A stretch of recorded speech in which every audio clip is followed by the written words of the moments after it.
তারেক রহমানের স্ত্রী ও চিকিৎসক ডাক্তার জুবায়দা রহমানের বিরুদ্ধে জ্ঞাত আয় বহির্ভূত সম্পদ অর্জনের মামলায় দেওয়া ৩ বছরের কারাদণ্ডের রায়ের বিরুদ্ধে হাইকোর্টে করা আপিলের রায় ঘোষণা আজ। বিচারপতি মোহাম্মদ খসরুজ্জামানের একক হাইকোর্ট বেঞ্চ আজ এই রায় ঘোষণা করবেন।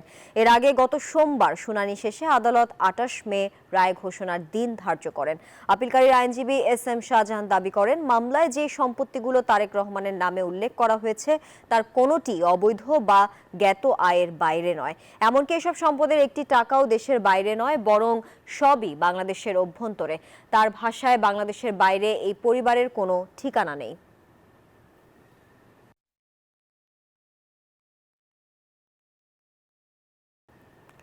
দর্শক, এই বিষয়ে সবশেষ খবর জানতে হাইকোর্ট প্রাঙ্গণ থেকে যুক্ত হচ্ছেন সহকর্মী নাইমাল জিকো।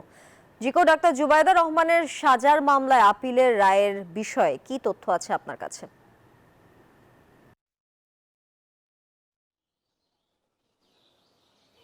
তানিয়া, যেমনটি জানেন, আজকে কিন্তু যেই ৩ বছরের সাজাটি হয়েছিল জ্ঞাত আয় বহির্ভূত সম্পদ অর্জনের মামলায়, সেটিরই কিন্তু আপিল করা হয়েছে সাজার বিরুদ্ধে, এবং সেই মামলাটির রায় আজ অনুষ্ঠিত হবে। দুপুরের দিকে এই মামলাটির রায় অনুষ্ঠিত হবে বলে আমরা জানতে পেরেছি, এবং কজ লিস্টে সেটি কিন্তু ৬২ নম্বরে রয়েছে। এবং যেমনটি জানেন যে জুবায়দা রহমানের আইনজীবী যারা রয়েছেন তারা কিন্তু যেটি বলছেন যে এই মামলাটি সম্পূর্ণরূপে ভিত্তিহীনভাবে করা হয়েছে, এবং যেই ৩০ লাখ টাকা জ্ঞাত আয় বহির্ভূত অর্থ দেখানো হয়েছে ব্যাংকে, সেটি কিন্তু তার আগের বছরই যেই ট্যাক্স ফাইল করা হয়েছিল, ট্যাক্স দেওয়া হয়েছিল, সেটির মধ্যে কিন্তু উল্লেখ ছিল। তো যার কারণে এই মামলাটি আসলে সম্পূর্ণরূপে মিথ্যা বানোয়াট। এছাড়াও তারেক রহমানের যেই সম্পদের কথা বলা হচ্ছে, সেখানে দেখানো হয়েছে যে সেনানিবাসে একটি বাসা এবং গুলশান একটি বাসার কথা উল্লেখ করা হয়েছে। সেই বাসাগুলোও কিন্তু সরকারের পক্ষ থেকে সম্পূর্ণ রূপে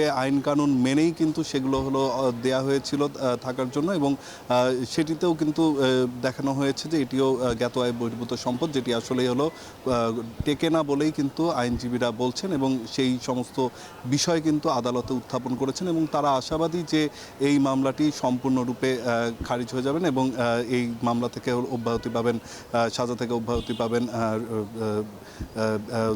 ডক্টর জুবায়দা রহমান। এবং যেমনটি জানেন যে এই মামলাটি যদি আজ খারিজ হয়ে যায়, সেক্ষেত্রে কিন্তু এর বেনিফিটটা তারেক রহমানের যেই মামলাটি রয়েছে, যেখানে তিনি একটিতে ২টি ধারায়, অর্থাৎ একটি ধারায় 3 বছর আর একটি ধারায় 9 বছরের সাজা দেওয়া হয়েছিল, সেই মামলাতেও কিন্তু বেনিফিট পাবেন তারেক রহমান, এবং এমনটি কিন্তু আশা করছেন তারা। এবং তারা সম্পূর্ণরূপে আশাবাদী যে আজকের যেই মামলাটি রায় হতে যাচ্ছে, এই মামলাটিতে সাজা খারিজ হয়ে যাবে এবং সম্পূর্ণরূপে নির্দোষ প্রমাণিত হবেন ডক্টর জুবায়দা রহমান। তো এই ছিল এখন পর্যন্ত আমার কাছে এখানকার সবশেষ তথ্য। তানিয়া জিকো, আপনাকে ধন্যবাদ হাইকোর্ট প্রাঙ্গণ থেকে যুক্ত থাকার জন্য।